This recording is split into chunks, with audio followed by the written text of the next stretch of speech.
breaking news. Revealed Trump's confidential plan to put Ukraine in a stranglehold. Panic in Kyiv as U.S. President demands higher share of GDP than Germany's First World War reparations. Donald Trump's demand for a $500 billion, £400 billion payback from Ukraine goes far beyond U.S. control over the country's critical minerals. It covers everything from ports and infrastructure to oil and gas and a larger resource base of the country. The terms of the contract that landed at Volodymyr Zelensky's office a week ago amount to the U.S. economic colonization of Ukraine in legal perpetuity. It implies a burden of reparations that cannot possibly be achieved. The document has caused consternation and panic in Kyiv. The agreement covers the economic value associated with resources of Ukraine, including mineral resources, oil and gas resources, ports, other infrastructure, as agreed, leaving it unclear what else might be encompassed. This agreement shall be governed by New York law, without regard to conflict of laws principles, it states.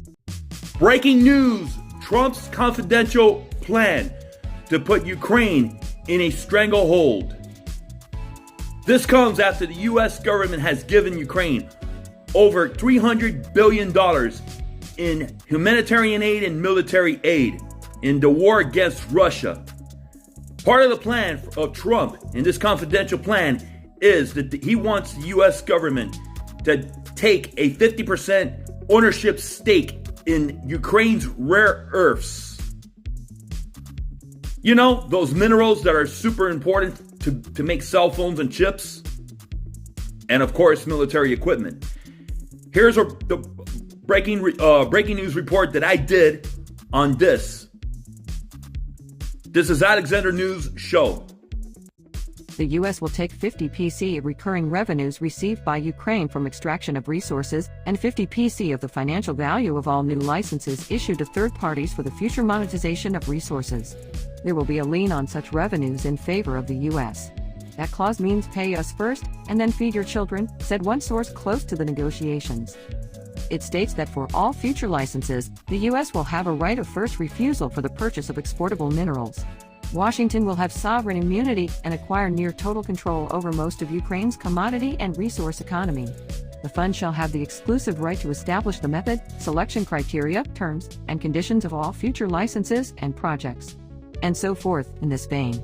It seems to have been written by private lawyers, not the U.S. Departments of State or Commerce. President Zelensky himself proposed the idea of giving the U.S. a direct stake in Ukraine's rare earth elements and critical minerals on a visit to Trump Tower in September, hoping to smooth the way for continued arms deliveries. He calculated that it would lead to U.S. companies setting operations on the ground, creating a political tripwire that would deter Vladimir Putin from attacking again. Some mineral basins are near the front line in eastern Ukraine or in Russian-occupied areas. He has played up the dangers of letting strategic reserves of titanium, tungsten, uranium, graphite, and rare earths fall into Russian hands. If we are talking about a deal, then let's do a deal, we are only for it, he said. He probably did not expect to be confronted with terms normally imposed on aggressor states defeated in war. They are worse than the financial penalties imposed on Germany and Japan after their defeat in 1945. Both countries were ultimately net recipients of funds from the victorious Allies. If this draft were accepted, Trump's demands would amount to a higher share of Ukrainian GDP than reparations imposed on Germany at the Versailles Treaty, later whittled down at the London Conference in 1921, and by the Dawes Plan in 1924. At the same time, he seems willing to let Russia off the hook entirely. Donald Trump told Fox News that Ukraine had essentially agreed to hand over $500 billion. They have tremendously valuable land in terms of rare earths, in terms of oil and gas, in terms of other things, he said. He warned that Ukraine would be handed to Putin on a plate if it rejected the terms. They may make a deal. They may not make a deal. They may be Russian someday or they may not be Russian someday. But I want this money back, he said.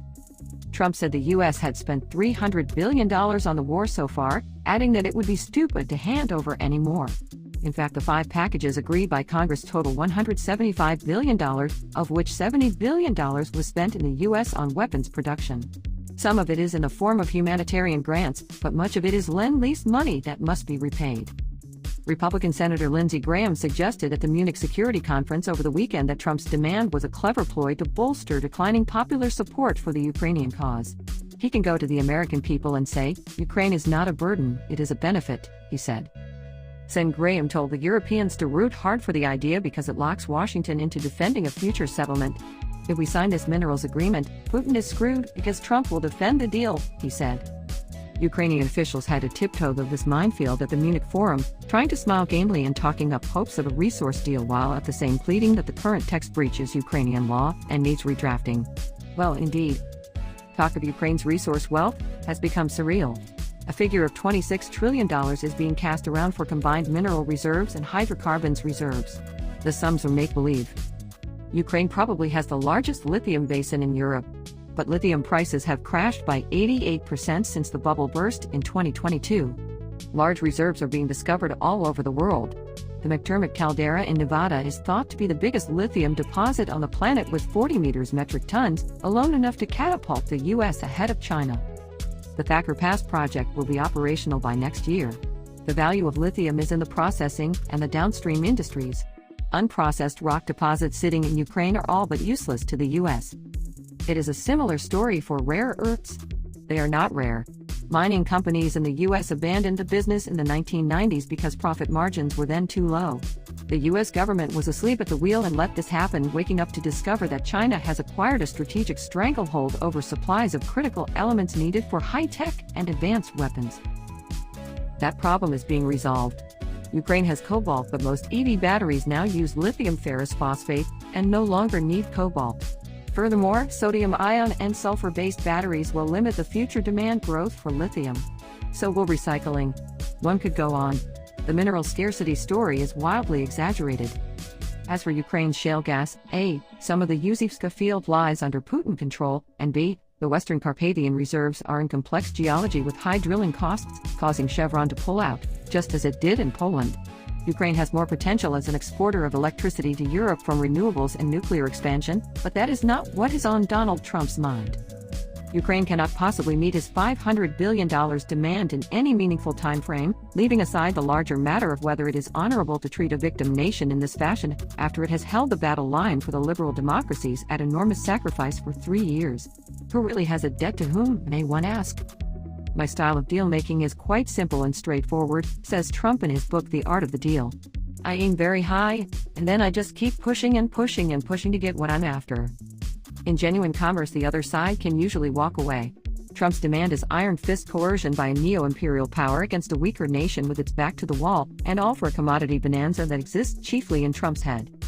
Oftentimes the best deal you make is the deal you don't make, said Trump, offering another of his pearls. Zelensky does not have that luxury. He has to pick between the military violation of Ukraine by Putin and the economic violation of Ukraine by his own ally. This is Alexander News Show. Thanks for tuning.